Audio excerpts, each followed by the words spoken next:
उज्जैन जिला ग्रामीण अध्यक्ष के पद पर कार्य करते हुए राजेश धाकड़ को 1 वर्ष पूरा हो गया है। बता दें कि लगातार 5 वर्षों से नागदा क्षेत्र के पार्षद और नगरपालिका उपाध्यक्ष पद पर राजेश धाकड़ रहे।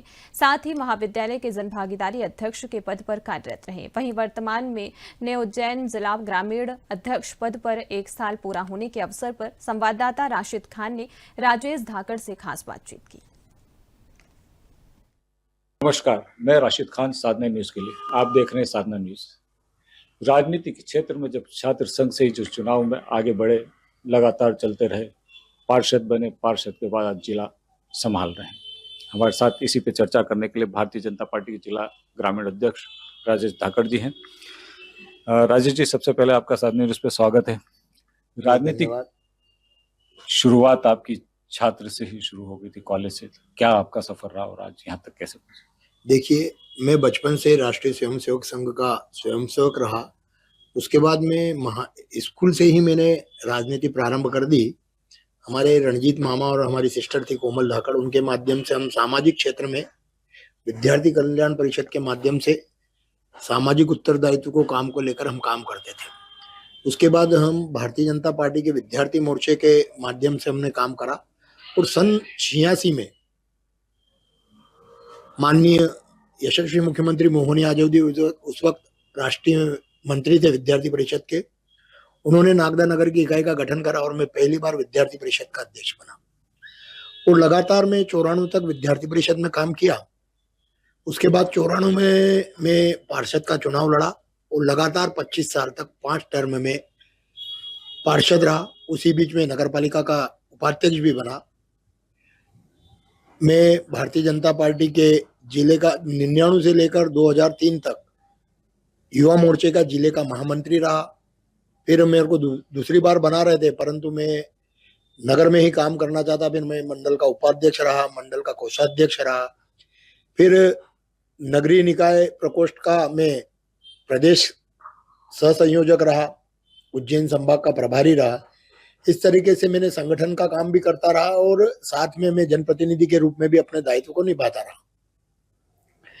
फिर मैं जब मंडल का अध्यक्ष बना और उसके बाद मुझे 2 बार शासकीय महाविद्यालय नागदा का जन भागीदारी समिति का अध्यक्ष बनने का अवसर संगठन द्वारा दिया गया और अब अभी वर्तमान में मैं भारतीय जनता पार्टी ने मुझ जैसे कार्यकर्ता को भारतीय जनता पार्टी के जिला अध्यक्ष का दायित्व दिया।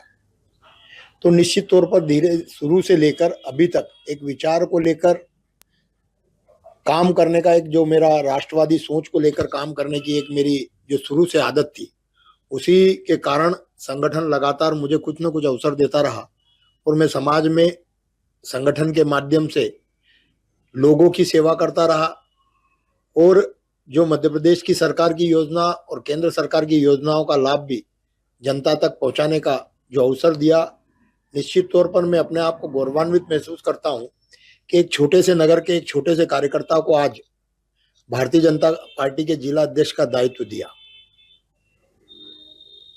मैं केवल इतना कहना चाहता हूं कि मैं भारतीय जनता पार्टी में एक राष्ट्रवादी सोच को लेकर और एक सेवा के संकल्प को लेकर काम कर रहा हूं, क्योंकि कई बार मेरे मन में आता था, क्योंकि आज की राजनीति में मैं कई बार सोचता था कि मैं फिट नहीं हूं, क्योंकि यहाँ झूठ फरेब सब तरह की राजनीति करना आती है और वो मुझे आती नहीं थी। तो कई बार मेरा मन भी विचलित हुआ और मैंने राजनीति छोड़ने का मन भी बना लिया था। अभी जब मुझे जिला अध्यक्ष बनाया, जब भी मैंने माननीय मुख्यमंत्री जी से कहा कि मेरी अब राजनीति करने की इच्छा नहीं है, तो उन्होंने कहा कि भाई, सब लोग अच्छे लोग भी यदि राजनीति से बाहर हो जाएंगे तो राजनीति करेगा कौन। तो उनकी इच्छा के अनुरूप फिर मैंने हाँ करी और उन्होंने जो मुझे दायित्व भारतीय जनता पार्टी प्रदेश नेतृत्व ने और मोहन जी के मार्गदर्शन में मुझे जिला अध्यक्ष का दायित्व दिया, तो मुझे आज 1 वर्ष पूरा हुआ है और उसका पहला इंटरव्यू मैं आपको दे रहा हूं। मैंने पूरी ईमानदारी और कर्तव्यनिष्ठा के साथ संगठन ने जो भी कार्यक्रम दिए उसको करने का मैंने पूर्ण प्रयास किया और सबसे बड़ी बात, मैंने प्रयास किया कि मैं जिला अध्यक्ष बन के नहीं, एक कार्यकर्ता के रूप में छोटे से लेके बड़े कार्यकर्ता जो हमारे वरिष्ठ नेता हैं उनके साथ समन्वय करके भारतीय जनता पार्टी को कैसे मजबूत करें, इसके लेकर काम करा और मैंने अपने आप से संतुष्ट हूं कि भारतीय जनता पार्टी के सभी मंडल अध्यक्षों ने, जिले के पदाधिकारी ने, विधायक ने, सांसद ने और हमारे वरिष्ठ नेताओं ने मुझे पूर्ण सहयोग किया, जिसके कारण मैं 1 वर्ष तक लगातार संगठन के हर कार्य को पूरी ईमानदारी से करने में सफल हुआ। अब कुछ कमियां मुझ में होगी और धीरे धीरे मैं और कुछ नया सीखने का प्रयास करूंगा, इतना ही मैं कह सकता हूं। आप 5 बार लगातार शहर के पार्षद भी रहे हैं। लगातार पार्षद बनना और फिर एक मौका ऐसा भी आया कि यहाँ की दिग्गज हस्ती को भी आपने हराया था, जिनका एक छत्र वर्चस्व था। उनके पिता यहाँ पर अध्यक्ष भी रहे। तो क्या कारण रहा था कि आप लगातार यहाँ पर पार्षद का पद हमेशा रहे और उपाध्यक्ष भी बने? देखिए, मैंने कहा ना कि राजनीति में यदि आप सेवा का संकल्प लेके यदि काम करते हैं और निस्वार्थ रूप से जनता के लिए आप उनके सुख दुख में खड़े रहते हैं, तो जनता आपको हमेशा अपने माथे पर बिठा के रखती है। और फिर भारतीय जनता पार्टी के जो विचार थे उसको लेकर मैं लगातार जनता के बीच रहता था, उसी का लाभ मुझे मिला और इसके कारण 5 बार अवसर अलग अलग वार्डों से मुझे मिला। इसके लिए मैं नगर की जनता का और संगठन दोनों का धन्यवाद देता हूं कि मुझ जैसे एक छोटे से कार्यकर्ताओं को उन्होंने इतना योगदान दिया। आप जनभागीदारी सदस्य भी रहे हैं, अध्यक्ष भी रहे हैं, तो वहाँ कॉलेज को लेकर आपके क्या ऐसे कार्य रहे जिनको आज भी स्टूडेंट याद रखते हैं? देखिए, जब मैं जनभागीदारी का अध्यक्ष बना, सर्वप्रथम तो वहां पे उस कॉलेज का नाम मैंने विवेकानंद के नाम पर कराने का प्रयास किया, जिसमें मुझे सफलता मिली और उसका स्वामी विवेकानंद शासकीय महाविद्यालय कराया। वहां पर लाइब्रेरी ठीक नहीं थी, मैंने लाइब्रेरी बनवाई, हॉल बनवाए। वहां बाउंड्री वॉल बनी थी पर गेट नहीं थी।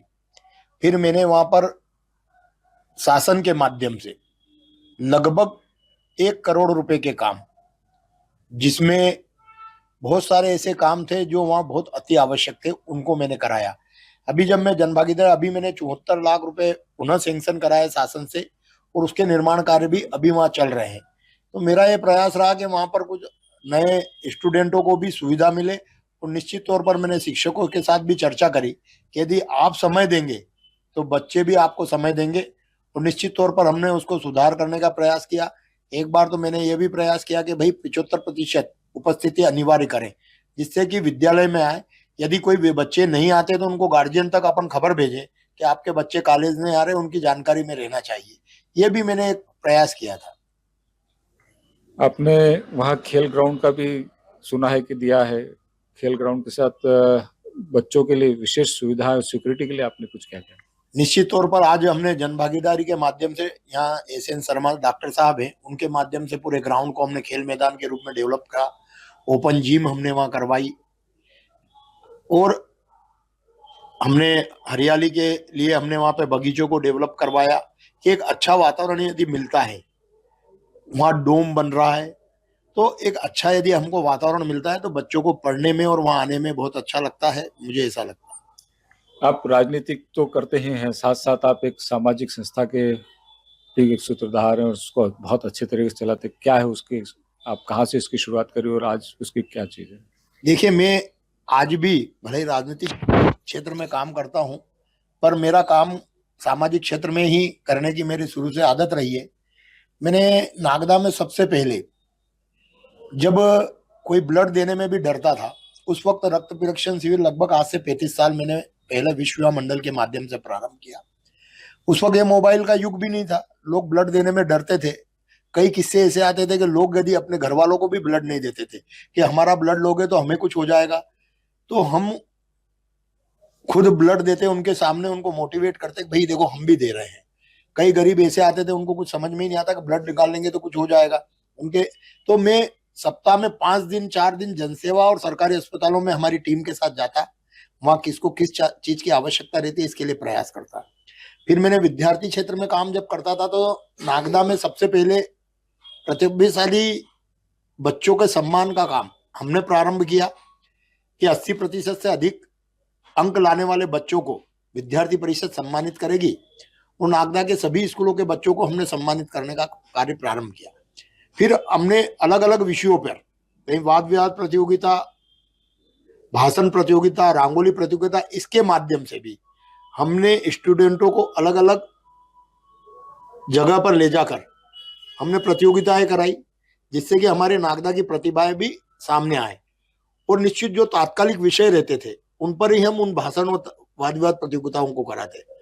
उससे भी हमें लाभ मिलता था कि लोग हमारे को समझते थे, विद्यार्थी परिषद के संगठन से जुड़ते थे और हम अपने विचार को वहां तक पहुंचाने में सफल होते थे। फिर हमारी एक और संस्था थी जीवदया मानव सेवा समिति।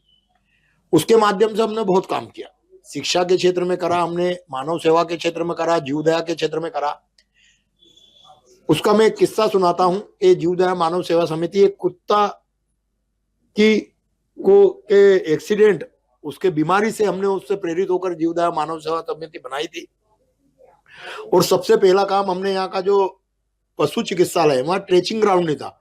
वहां जब गाय बच्चा देती थी या भैंस बच्चे देती थी तो वहां पर वो कड़क जगह पे गिरती थी। हमने वहां एक ट्रेचिंग ग्राउंड बनवाया कि उसमें वो बच्चे को लगे नहीं, और वहां हमने वो सबसे पहले शेड और वो बनाकर हमने शुरुआत की।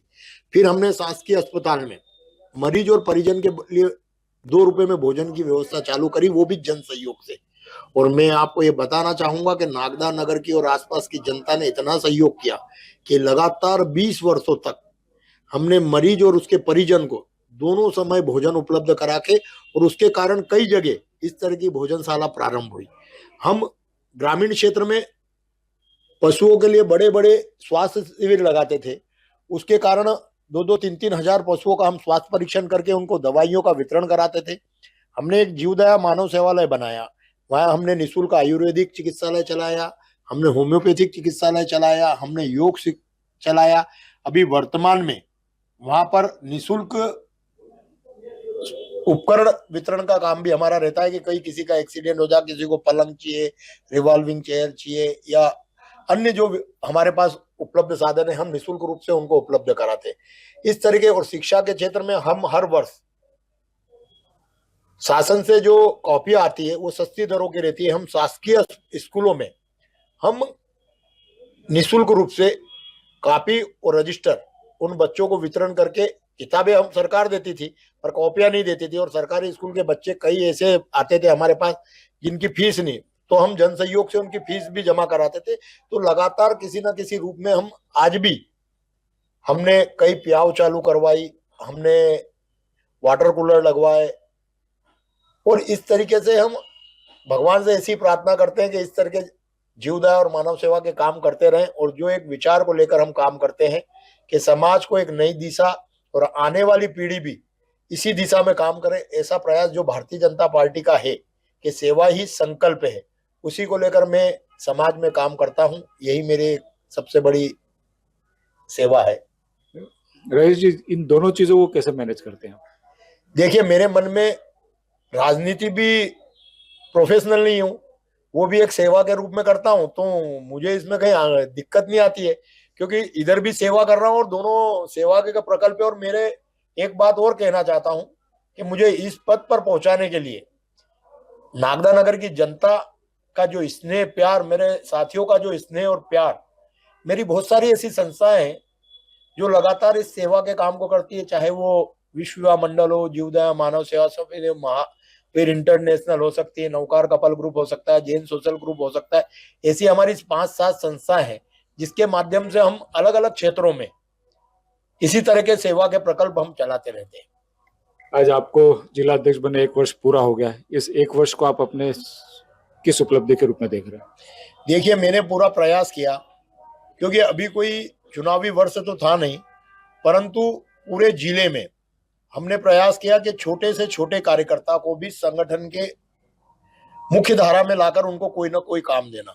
और मैं यह विश्वास करता हूं, अपने आप को थोड़ा सा संतोष मानता हूं कि मैं इस प्रयास में कि मुझे कार्यकर्ता के रूप में, जिला अध्यक्ष नहीं, मैं जब अपने छोटे कार्यकर्ता से मिलता हूं तो एक कार्यकर्ता के रूप में मिलता हूं। उसको भी ये लगना चाहिए कि मेरा जिला अध्यक्ष मेरे तरह ही कार्यकर्ता है। यह भाव लेकर मैं माथे पे लेके जिला अध्यक्ष में आज हूं, कल नहीं रहूंगा, पर वो कार्यकर्ता मेरे लिए हमेशा रहे और मैं उसके लिए रहूं, इस भावनाओं को लेकर मैं काम करता हूं। और मैं ये बात कहना चाहता हूं कि 5 विधानसभा में जहां मुख्यमंत्री के कार्यक्रम भी हुए, प्रदेश अध्यक्ष के कार्यक्रम भी हुए, युवा मोर्चे का सम्मेलन जिले का हुआ, महिला मोर्चे का सम्मेलन हुआ, और सभी को ऐतिहासिक रूप से करने में हम सफल हुए, सभी कार्यकर्ताओं, वरिष्ठ नेता और जनप्रतिनिधियों के माध्यम से। अध्यक्ष, सबसे अहम चीज ये है कि आप आपको शहर में हर जगह चर्चा कि आप मुख्यमंत्री के एक नजदीकी में से माने जाते हैं। शहर के लिए क्या विकास की चीजों को लेकर आप उनसे कभी चर्चा करते हैं या इस तरह से कोई चर्चा हुई है? निश्चित तौर पर करते हैं। और मैं आपको एक बात कहता हूं, ये जब मेट्रोपॉलिटन सिटी में इस नागदा, खाचरोद और इसको जोड़ा है, बड़नगर को जोड़ा है, तो माननीय से ने विशेष रूप से जो स्नेह उनका मुझ पे बचपन से रहा है, हम शुरू से 40 साल हो गए साथ में, और उन्होंने मेट्रोपॉलिटन सिटी में जोड़ा है, तो निश्चित तौर पर आने वाला समय इस नागदा खाचरोद विधानसभा का नहीं, बड़नगर का और उज्जैन जिले का आपको विकास की दृष्टि से भी कुछ ना कुछ बड़ा ऐसा अवसर आने दें कि निश्चित तौर पर कुछ नया इस क्षेत्र में कराने का हम प्रयास करेंगे, जिससे कि हमारे क्षेत्र का विकास और ज्यादा जल्दी हो, और नागदा भी जैसे उज्जैन के बाद सबसे बड़ा शहर है, तो उसका भी डेवलपमेंट होना चाहिए। यहाँ पर लगातार युवाओं की बेरोजगारी बढ़ती जा रही है, तो क्या ऐसी कोई नई इंडस्ट्री लाने के लिए भी आपने मुख्यमंत्री से कुछ इस तरह से मांग की है या उनसे कुछ तरह की चर्चा हुई है कि युवाओं के लिए कुछ नया कुछ डेवलपमेंट हो यहाँ पर? निश्चित तौर पर अभी उन्होंने खाचरोद आए थे तो फूड प्रोसेसिंग प्लांट डलवाने का उन्होंने घोषणा करी है, और इसके लिए मैंने पूर्व में भी उनसे चर्चा कर चुका था कि हमारे मटर फली बहुत होती है। अभी इंडस्ट्री के हिसाब से कुछ लोगों से हमने चर्चा करी है। अब उसमें जब तक सफलता नहीं आ जाती है, जब तक हम किसी बात को बताना उचित नहीं समझते, पर मैं मानता हूं कि 1-2 साल में कोई एकाध ऐसी उपलब्धि जरूर इस क्षेत्र को मिलेगी कि जिसके कारण इस क्षेत्र के युवाओं को भी रोजगार मिले। हमने जिस तरीके से इंदौर पहले आईटी का हफ्ता, जैसे मोहन जी बने, तो आज उज्जैन आईटी हब हुआ, तो उज्जैन और नागदा की दूरी मात्र 1 घंटे की है, तो निश्चित तौर पर बेंगलोर, हैदराबाद और पूना जाने वाले बच्चों को यहीं पर रोजगार मिलेंगे। तो नागदा भी उज्जैन का ही एक हिस्सा है, तो निश्चित तौर पर नागदा और उज्जैन को अलग अलग देखने की बजाय कई सारी इंडस्ट्रियां मिल रही है। मैं प्रयास करूंगा कि यदि नागदा के कोई युवा कहीं रोजगार उज्जैन की किसी इंडस्ट्री में करना चाहेंगे तो मैं पूरा सहयोग करूंगा, और निश्चित तौर पर भगवान ने चाहा तो उसमें 100% तो नहीं कह सकता, पर 50-60% सफलता में प्राप्त करने का कोशिश जरूर करूंगा कि मेरे नागदा के युवाओं को रोजगार मिले। आज आप इतनी राजनीतिक लाइफ, सामाजिक लाइफ के बाद आज अपने आप को कहाँ देखते हैं आप? देखिए, मैं आज भी एक आम आदमी की तरह अपने आप को देखता हूँ, एक छोटे से कार्यकर्ता के रूप में देखता हूँ, और ईश्वर से ऐसी प्रार्थना करता हूँ कि मुझे ऐसी बुद्धि देना कि हमेशा सेवा के काम करते करते ही मैं इस दुनिया से जाऊं, कि लोग मुझे अच्छे कामों के लिए याद करें, कोई ऐसी बात न हो कि जिसके कारण मुझे कभी नीचा देखना पड़े, और मेरे कार्यकर्ताओं को भी कभी मुझसे कोई तकलीफ हो। संगठन के सब लोगों को साथ लेकर अपने दायित्व का ईमानदारी से निर्वाह करूं, बस ईश्वर से यही प्रार्थना करता हूं। और जो विश्वास मध्य प्रदेश के संगठन ने और माननीय मुख्यमंत्री जी ने मुझ पे करा, उस पे विश्वास पे खरा उतर पाऊं, बस इतना ही कहना चाहता हूं। धन्यवाद। जय हिंद, जय भारत। साधना न्यूज के लिए आपके बहुत शुभकामनाएं, बधाई है। तो ये थे हमारे साथ उज्जैन ग्रामीण जिलाध्यक्ष राजेश धाकड़ जी, जिन्होंने बेबाकी से साधना न्यूज के सारे सवालों का जवाब दिया। मैं वो काम करूं जिससे लोग मुझे हमेशा अच्छे के लिए याद करें। ये आज की सेवा भाव आज की राजनीतिक परिक्षेत्र में बहुत ही कम देखने को मिलती है। जिस तरह से आज की राजनीति बदले की देखने को मिलती है, वहीं अगर इस तरह के राजनीतिक परिक्षेत्र पूरे देश में मिलते हैं तो कहीं न कहीं देश चौथी नहीं, तीसरी नहीं, दूसरी और पहली अर्थव्यवस्था भी बन सकता है। मैं राशिद खान, साधना न्यूज के लिए नागपुर।